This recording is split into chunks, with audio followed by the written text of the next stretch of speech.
I realized something today. The type of thing that once it gets implanted in your mind, it changes you for the rest of your life. And the thing that I realized is this, that today I'm closer to death than at any other time in my life. And going forward, I don't think that's going to change, because every day that I'm alive from here on out is going to be one day closer to death. Now, take a moment, hear my thoughts on this. From the moment we're born, we begin to proceed towards death from the moment we are born. There's no stopping it. And throughout our young lives, we don't take time to process that information, even though that the one thing that's guaranteed in life is an expiration date. That's death itself. We're all inevitably going to pass away, and our families are going to have to bury us. And we have to go through the process of picking a burial plot. We have to go through the process of deciding if we want to be buried or cremated. Where do we want our ashes spread at, if we want our ashes spread anywhere at all? And there's also the harsh reality that maybe we'll pass away and no one will even care, because that's a harsh reality too, because some of us don't even have family. And if you're going through life and you're alone and you know you don't have anyone that you can trust that's going to take care of your remains when you pass away, that can be a sobering thing to carry, or a burden to carry around for the rest of your life. And maybe you're the type of person who doesn't care, because often you can pass judgment, but we see people underneath the bridge all the time. And how often do you think that they're actually thinking about the day that they pass away, that the coroner or the police or the firefighters are going to have to deal with their remains, and then they're going to have to try to find a family member that's going to come claim their remains so that they can get a proper burial or a proper cremation. The reality is, we're all heading toward death, whether we like it or not. And if this is a universal truth, and I can apply it to my life as a self-proclaimed truth, an axiom, and I know that I'm headed toward death, then why would I waste my life worrying about things that I cannot control? And why wouldn't I get busy living and taking advantage of every single day and every single breath that I have left in this body?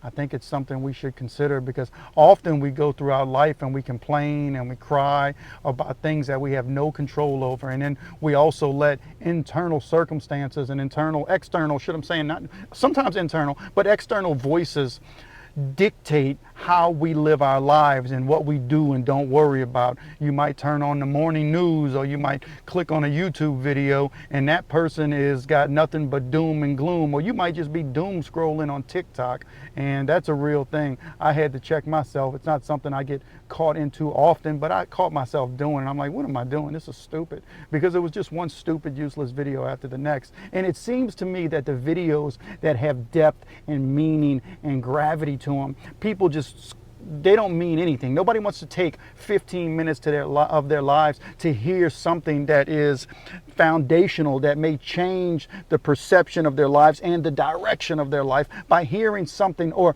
listening to someone's, journey and circumstances that may be able to be applicable to their own lives. Instead, they ignore it and they go on to some stupid video where somebody's singing to the most popular song, which I find quite annoying in my opinion. But hey, there are people who are going to find me annoying. That's the way it is. You just click past it and move on. That's what I do. That's what anybody should do, right? Not everybody's going to like everybody. But the reality is, if we get caught up in the rat race of this world, we will miss out on the precious life that we have. That's the point I'm getting toward. I am at the point in my life where I have less time ahead of me in all likelihood than I do behind me, unless I live to 100 years old, and most people aren't living to 100 years old.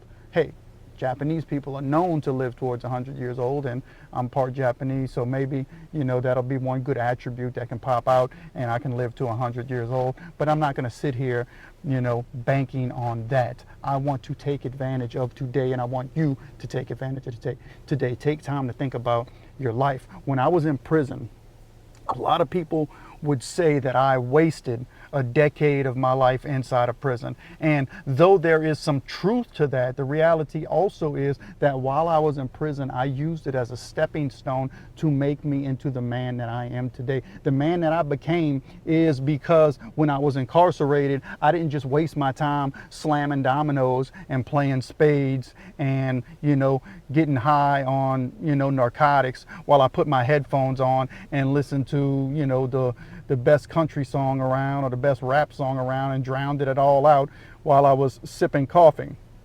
Hey, I like sipping coffee, but I looked in the mirror while I was in prison and I did a lot of self-reflection.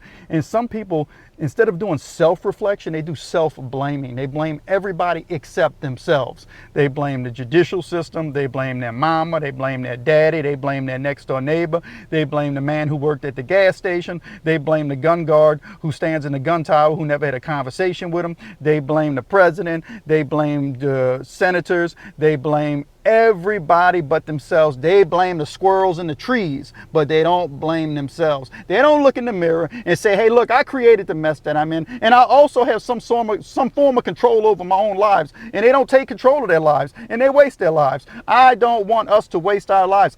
I don't want to waste my life.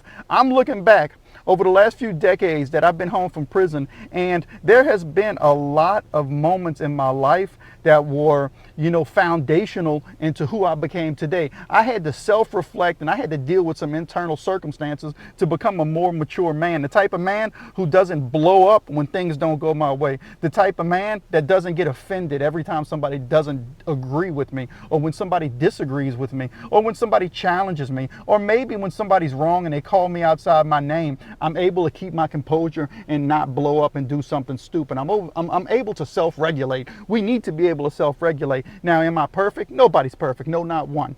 But that being said, some of us are so unhinged that we can't deal with reality. And you know what I mean? When death slaps them right in their face like a sour summer sausage, they just gonna fall down and they're gonna wake up in eternity and wonder where it all went.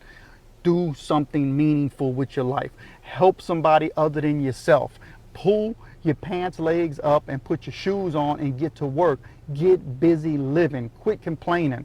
We complain too much. We live in America. We got more opportunities than any other people in the history of the world. We have more opportunities. There's a reason that people come to America. There's a reason that people still are trying to get to America. They're trying to come here legally and illegally. There's a reason, because opportunity, they hear about opportunity. And the people who live here squander their opportunity by complaining about every single thing. There are things around me that I do not like, that I don't have control over. But if I get so focused on just thinking about that and complaining about that, then I'll miss out on today. And I don't want us to miss out on today, man. There are people in prison who die in prison. I had a friend of mine who was in prison. His name was Mike. We called him the Crow. And he was probably about 15 years older than I was, maybe 15, 20 years older than me. He was my dad's age. So, and he had these glasses that would slide off his face, and he was doing 20 flat years for burglary. The dude he was sentenced for one burglary. He got caught breaking in one house. He was also a habitual offender. He was an ex-addict. He was shooting up that dope, and so he had previous charges, but no crazy charges. He didn't have any of those bad charges, and he didn't have any major violent charges. A lot of dope charges, a lot of theft charges. He got caught burglarizing. He stole a VCR. For that one VCR, they gave him 20 flat years in prison. And this dude would complain all the time, and his glasses would be sliding off his face during those 20 years, because he would meet dudes coming through the prison who were on manslaughter charges and who got 10 years, 12 years. And he's like, well, damn it, I done stole the VCR. And those glasses would slide down his face like this. He'd push those glasses back up like that, and he'd be like, and your old punk ass got 12 years for murking somebody and taking their lives, and here I am doing my 20 punk ass years and waiting to die, and hopefully I don't die in here. I think about it often, and glasses slide down, push them back up. Maybe I'll die in prison. I only hope, and he'll sip that coffee, like to sip that coffee, is to maybe one day just get out of this prison and experience free air, just to take a deep breath. And say, oh, I finally made it home. That's my hope, you know, to be able to maybe find me a good woman and settle down and find a little cottage somewhere and relax and enjoy the breeze and get me a dog. It's just the simple things in life that I think about. Glasses started pushing back up. But y'all punk asses in here talking about going to the club and jumping back on the set and the scene because your punk asses can't understand that the consequences that you got don't equal out to the crime that y'all committed. But here I am, an old punk ass old bastard like me. Glasses slide down, push him on his face. I'm doing 20 flat years for stealing a VCR. Hell, the person I stole that VCR from, if you told him I was probably still in prison, he'd be like, holy crap, let that dude out. And this dude would always talk about doom and gloom. Man, I'm gonna die in this son of a bitch and I'm never gonna see the day of freedom. Word is, he got out, finally. After 20 flat years for a burglary, stealing that VCR, he died a week after he got out. A week after. He got to get that one whiff of that fresh free world air. Boom, and he was gone. He was out. The power of life and death is in the tongue. He constantly said that he was either going to die in prison or die right when he got out. The dude spoken into existence. And he was a good dude, you know what I mean? And I learned a lot from this dude. But he was always so negative and speaking negativity that what he spoke into his life actually happened. When I was in there, I said, I'm going to get out and be a better man. That's why I'm a better man. I'm going to be a contributing member to society. That's why I contribute to society. I ask a lot of my peers who are ex-felons if they vote. Now, none of them. I'm the only one that I know of that actually votes on every local election and federal election cycle. I vote. I don't miss my opportunity. When I got my rights back to vote, I started voting. And I'm looking back at my life and I'm saying, did I do enough over the last 20 years? And I did a lot to help a lot of people in society. You know what I mean? And I failed in a lot of ways too.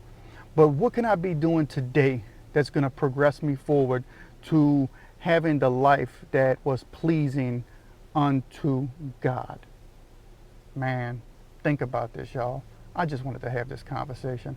I hope y'all like this video, and I hope y'all give me a like and subscribe to the Pen and the Shank, the most unusual and unique crime and prison channel experience on YouTube. Please support this small channel and help me to grow as a channel. It will really, really help the algorithm if you hit the like button, the subscribe button, leave a comment, leave me a thumbs up, share your thoughts and opinions on what I said, and how do you feel about life and death, and do you even consider it?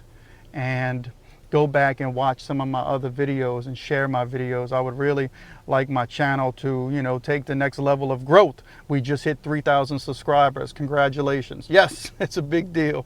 And I want to appreciate every last subscriber and every last person who contributes to the channel. Thank you, and thank you for being a part of the Pen and the Shank. Let's get it.